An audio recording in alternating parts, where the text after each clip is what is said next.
मित्रांनो, सेकंड शिफ्टमध्ये जो धर्मादाय आयुक्तालयाचा पेपर झाला होता त्याचे क्वेश्चन्स काय विचारले होते ते आपण बघूयात. आणि परवा इंडस्ट्री इन्स्पेक्टरचाही जी एक्झाम आहे त्यामधली फर्स्ट शिफ्टमध्ये जे प्रश्न विचारण्यात येतील ते आपण या चॅनलवर त्वरित अपलोड करूयात. त्यामुळे या चॅनलला सबस्क्राईब करा. दिनांक 4/11/2025 रोजी दुसऱ्या शिफ्टमध्ये झाला होता, त्याबद्दल काही इन्साइट्स आपण बघणार आहोत. जर बघायला गेलं तर मॅथ्स अँड रिझनिंग हा जो सेक्शन होता ह्यामध्ये 25 प्रश्न होते आणि तो जो सेक्शन होता तो इझी लेवलचा होता. अल्फाबेट सिरीजवर 8 ते 10 प्रश्न आले होते. न्यूमेरिकल सिरीजवर 2 ते 4 प्रश्न आले होते. सिटिंग अरेंजमेंटवर 2 ते 4 प्रश्न आले होते. रिलेशन्सवर म्हणजे नातेसंबंध शोधण्याचे जे गणित आहेत त्याच्यावर 4 प्रश्न आले होते.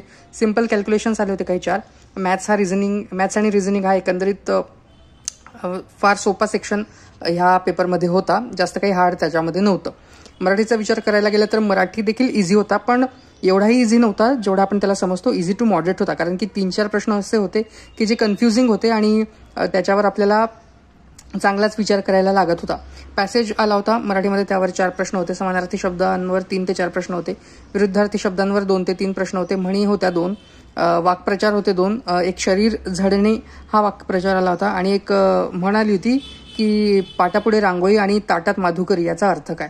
त्याच्यानंतर सर्वनामाचे प्रकार विचारण्यात आले होते की दर्शक सर्वनाम कोणतं आहे, आत्मवाचक सर्वनाम कोणतं आहे.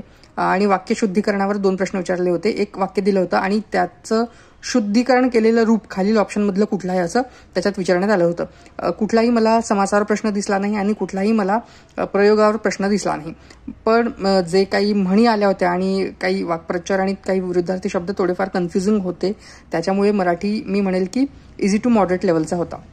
आणि पॅसेजही तितका सोपा नव्हता. म्हणजे पॅसेजमध्ये डायरेक्ट शब्दशः अर्थ घेऊन तुम्हाला उत्तर सापडत नव्हते. तुम्हाला पॅसेजचा अर्थ काढावा लागत होता आणि त्यावरून उत्तर द्यावं लागत होते. म्हणून मराठी हे इझी टू मॉडरेट आहे असं मी म्हणेल. इंग्लिश मॉडरेट होता. इंग्लिश इतकाही सोपा नव्हता. पॅसेजवर 4 प्रश्न होते. सिनोनिमवर 3 ते 4 प्रश्न होते. एक इंट्रॅक्टेबल त्याचा सिनोनिम विचारला होता. अपॅथेटिकचा सिनोनिम विचारला होता. Arrange the sentence in correct order याच्यावर 4 प्रश्न होते. त्याच्यानंतर आयडियम्सवर 3 ते 4 प्रश्न होते. जसं एक म्हण आली होती की डोंट जज a book by its cover आणि don't put too many iron in a fire, ही देखील एक म्हण किंवा वाक्प्रचार आला होता. 1 वर्ड सबस्टिट्यूटवर 2 ते 3 प्रश्न आले होते. जे समानार्थी विरुद्धार्थी शब्द होते ते फार आणि 1 वर्ड सबस्टिट्यूशन होता ते थोडेसे कठीण लेवलला म्हणेल मी. एकंदरीत मुलांचं इंग्लिश एवढं चांगलं नसतं, त्याच्यामुळे मी म्हणेल की मॉडरेट लेवलला इंग्लिश आलं होतं.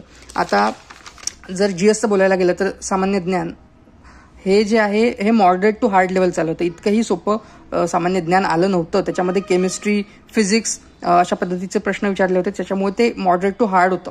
महिलांचा T20 विश्वचषक कोणत्या देशात झाला, कोणत्या संस्थेला Maharashtra employer of the year award मिळाला, हे 2 प्रश्न विचारले होते.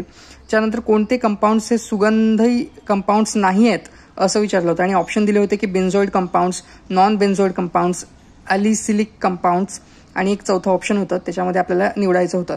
त्याच्यानंतर H2Oचा कॉन्ज्युगेट बेस म्हणजे त्याचा कॉन्ज्युगेट आम्लारी बेस म्हणजे काय आहे, हा एक केमिस्ट्रीवरचा प्रश्न विचारण्यात आला होता. त्याच्यानंतर खालीलपैकी कोणते मूलभूत कर्तव्य नाही असं एक विचारण्यात आलं होतं आणि ते आर्टिकल 51A मध्ये इन्क्लूड नाही आहे का असा एक प्रश्न होता. त्याच्यानंतर पंतप्रधान व मंत्री परिषद कार्यकारी सत्ता उपभोगेल हे कोणत्या कलमात लिहिलेले आहे असं विचारलं होतं ऑप्शनमध्ये आणि मला वाटते कलम नंबर 74 हे त्याचं उत्तर होतं. त्यानंतर नागरिकत्वाबद्दल कायदे सरकार हे कोणत्या कलमान्वये करू शकते असा एक प्रश्न होता. त्यामध्ये ऑप्शन होते कलम 3, कलम 4, कलम 7, कलम 8, कलम 9 असे काहीतरी ऑप्शन्स होते त्याच्यामध्ये. त्यानंतर अमूल ही जी कंपनी आहे जी गुजरात मिल्क युनियनच्या अंडर येते ती कंपनी कधी स्थापन झाली होती हा एक प्रश्न विचारण्यात आला होता.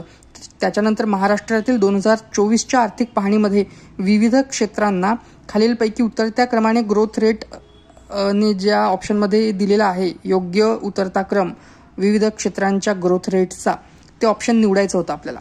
आणि त्याच्यामध्ये service sector, agriculture sector, industry sector आणि असे 2-3 सेक्टर्स दिले होते आणि आपल्याला त्यांचा ग्रोथ रेट काय आहे त्याच्या उतरत्या क्रमाने डिक्रीजिंग ऑर्डरमध्ये ते अरेंज करायचं होतं आणि असं ऑप्शन आपल्याला निवडायचं होतं. त्याच्यानंतर वारसा हक्क नामंजूर हे कोणत्या गव्हर्नर जनरलने हे जे तत्व आहे इंट्रोड्यूस केलं होतं असं विचारण्यात आलं होतं. त्याच्यानंतर चिमणराव आणि गुंड्याभाऊ या सुप्रसिद्ध मालिकेतील गुंड्याभाऊंची भूमिका स्वीकारणारा नट ज्याचे नुकतेच निधन झाले आहे त्याचे नाव काय असं विचारण्यात आलं होतं. त्याच्यानंतर वारसा हक्क नामंजूर होणारे भारतामधील पहिले संस्थान कोणते हे विचारण्यात आलं होतं. त्याच्यानंतर रंपा उठाव कुठे झाला होता, कोणत्या राज्यात झाला होता ऍक्च्युली हे विचारण्यात आलं होतं. त्याच्यानंतर नॅशनल हरित लवाद म्हणजेच नॅशनल ट्रिब्युनल ह्याची जी स्थापना आहे ती कोणत्या वर्षी झाली होती हा प्रश्न विचारण्यात आला होता. आणि त्याचबरोबर मला आता आठवते की एक भौतिकशास्त्राचा प्रश्न विचारण्यात आला होता. तो असा होता की टीन सेल्स हे एका सर्किटला करंट प्रोव्हाइड करत आहेत आणि त्या ज्या सर्किटचं रेझिस्टन्स आहे ते खूपच कमी आहे म्हणजे निग्लिजिबल आहे, परंतु सेलचं इंटरनल रेझिस्टन्स जास्त आहे. तर कुठल्या जोडणीने आपण ते सेल जोडले पाहिजे जेणेकरून मॅक्झिमम करंट त्या नेटवर्कमधून फ्लो होईल. आणि त्याच्यामध्ये मग ऑप्शन्स होते की पॅरलल जोडणी, सिरीज जोडणी, 2 पॅरलल 1 सिरीज 2 पॅरलल अशा पद्धतीचे ऑप्शन्स होते. आता त्याचं उत्तर बहुतेक पॅरलल जोडणी आहे. आणि अजून काही जर मला सापडलेले प्रश्न तर ते मी तुम्हाला सांगेनच. आणि अजून एक सांगण्याचा मुद्दा म्हणजे हा की उद्या परवा इंडस्ट्री इन्स्पेक्टरचाही पेपर आहे आपल्या चॅनलवर. सर्वप्रथम आपण त्याचे जे एक्झाममध्ये फर्स्ट शिफ्टमध्ये क्वेश्चन विचारले असतील ते आपण टाकूयात. त्यामुळे या चॅनलला ट्यून इन राहा आणि सबस्क्राईब करा. धन्यवाद.